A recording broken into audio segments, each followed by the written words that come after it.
بسم اللہ الرحمن الرحیم۔ السلام علیکم۔ مٹی پر سونے والا شہنشاہ۔ کیسے روم نے حالات کا جائزہ لینے کے لیے اپنا ایک آدمی مدینے میں بھیجا۔ وہاں پہنچ کر وہ کسی سے پوچھنے لگا، آپ کے شہنشاہ معلم کا محل کہاں ہے؟ ہم لوگ شہنشاہ محل اور معظم جیسے الفاظ سے بالکل ناآشنا تھے۔ آپ یہ بتائیں کہ کس سے ملنا ہے؟ کہا، مسلمانوں کے بادشاہ سے۔ فرمایا، ہمارے ہاں بادشاہ کوئی نہیں، صرف ایک خادم ہوتا ہے جو ہمارے معاملات کا انتظام کرتا ہے۔ اس کا نام عمر رضی اللہ تعالیٰ عنہ ہے اور وہ محل میں نہیں رہتا بلکہ گھارے کے ایک چھوٹے جھونپڑے میں رہتا ہے، اور وہ اس وقت کہیں مزدوری کر رہا ہوگا۔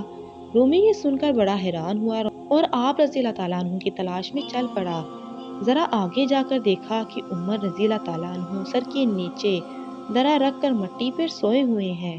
یہ دیکھ کر کہنے لگا، کیا یہ ہے وہ عمر رضی اللہ تعالیٰ عنہ جس کی حیثیت سے دنیا کے فرما رواؤں کی نیند اڑ چکی ہے؟ اے عمر، تم نے انصاف کیا اور تمہیں گرم ریت پر بھی نیند آ گئی۔ ہمارے بادشاہ ظالم اور بددیانت ہے، اس لیے انہیں سنگین حصاروں میں بھی نیند نہیں آتی۔